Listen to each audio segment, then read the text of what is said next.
500 000. Entreprise de débauchage à haut niveau, ce climatologue belge de l'Université catholique de Louvain en a été un témoin privilégié.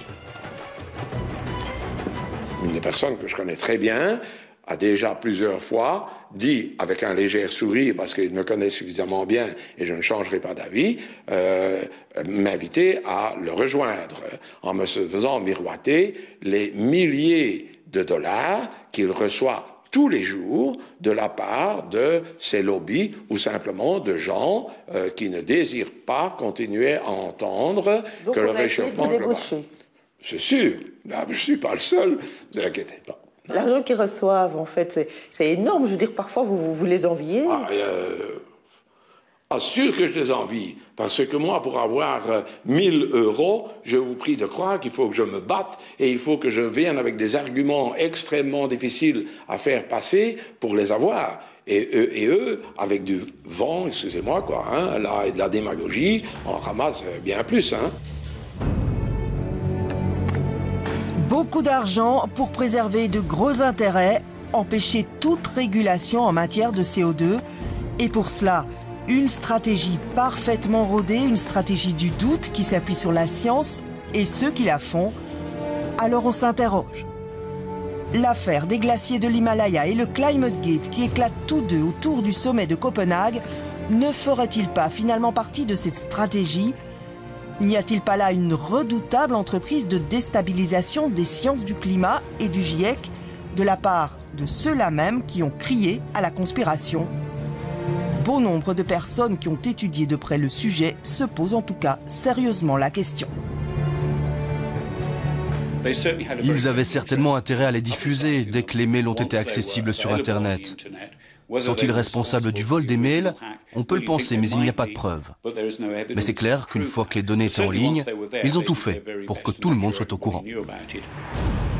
Le contenu des emails, lui, a fait l'objet d'une commission d'enquête du Parlement britannique. Après les avoir passés en revue, cette commission a complètement blanchi les climatologues mis en cause à travers le Climate Gate, y compris sur le point le plus sensible, celui qui faisait état d'un truc et qui pouvait faire croire à une éventuelle manipulation des données. Ce que l'enquête a montré, c'est qu'il est très difficile de trouver des preuves qu'il y avait quelque conspiration que ce soit à l'intérieur de la communauté scientifique.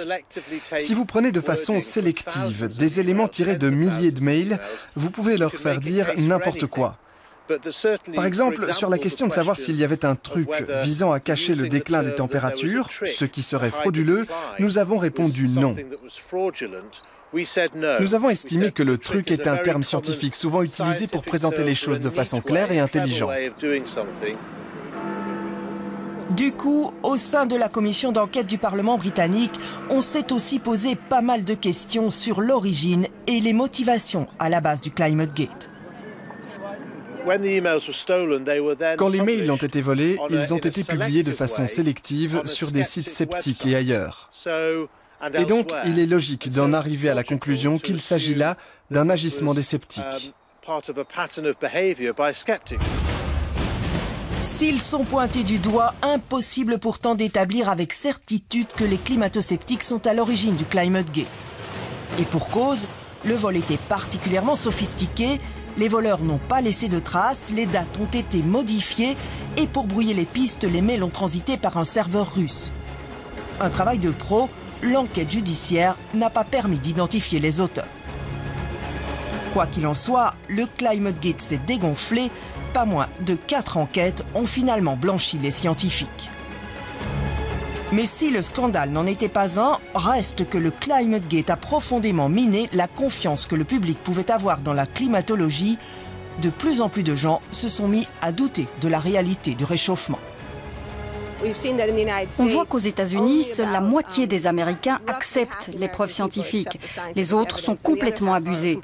Ils pensent qu'il n'y a pas de réchauffement du tout, ou ils pensent que le réchauffement est réel, mais qu'il est dû au soleil ou à d'autres forces naturelles. Ils ne savent plus quoi penser. Et même pire, je l'ai encore lu aujourd'hui, un certain nombre d'Américains pensent que le réchauffement est dû à la couche d'ozone. Donc, il existe une énorme confusion au sein de la population américaine. Selon nous, ce n'est pas dû au hasard. Si la confusion existe, c'est parce que des gens entretiennent sciemment la confusion.